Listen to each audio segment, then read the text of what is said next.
प्रभूचा गौरव असो आत्ता आणि सदा सर्वदा. आत्ता आणि सदा सर्वदा प्रभूचा गौरव असो. क्षमा कर देवा, क्षमा कर देवा, क्षमा कर देवा, क्षमा कर देवा. तुझ्या विरुद्ध पाप मी केले, पाप करूनी दुखविले तुझला.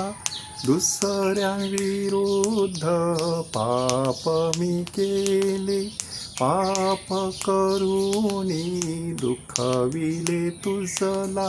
क्षमा कर देवा, क्षमा कर देवा, क्षमा कर देवा, क्षमा कर देवा.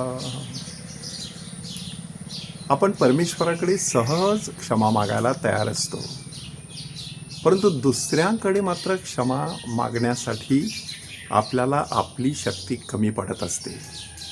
प्रभू येशू ख्रिस्त आज सामुदायिक जीवनाविषयी शिकवण देत आहे. आणि सामुदायिक जीवन जगत असताना कधीकधी बारीक सारीक गोष्टींवरून आपापसामध्ये भांडण होऊ शकतं. अशा वेळेला येशू सांगत आहे की जर तुझा भाऊ चुकला असेल तर पहिला एकांतात जाऊन त्याचा दोष त्याला दाखव. जर त्याने तो मान्य केला नसेल तर दुसरे 2 साक्षीदार घेऊन त्यांच्यासमोर त्याचा दोष दाखवून साबित करण्याचा प्रयत्न कर. ते त्या 2 मित्रांचं किंवा साथीदारांचं जर त्याने ऐकलं नाही तर मग त्याला न्यायव्यवस्थेकडे घेऊन ये, मंडळीकडे म्हणजे चर्चकडे घेऊन ये. चर्चचं जरी त्याने ऐकलं नसेल तर मग शेवटी त्याला सोडून दे. ह्याचा अर्थ काय आहे की एखाद्याने आपल्या विरुद्ध काही केलं म्हणून सरसकट त्याला दोषी ठरवून त्याला सोडून द्यायचं नाही, तर टप्प्याटप्प्याने त्याच्याशी समेट करण्याचा प्रयत्न करायचा. नेमका त्याच ठिकाणी परमेश्वर आपल्याला भेटत असतो.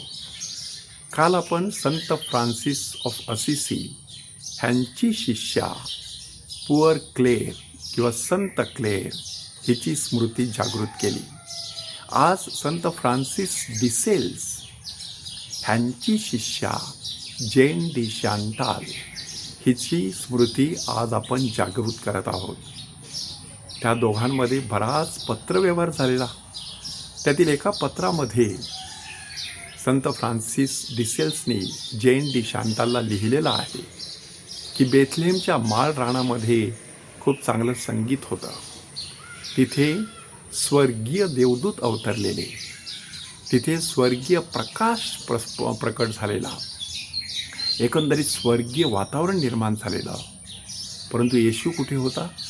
येशू मात्र गाईच्या गोठ्यामध्ये होता.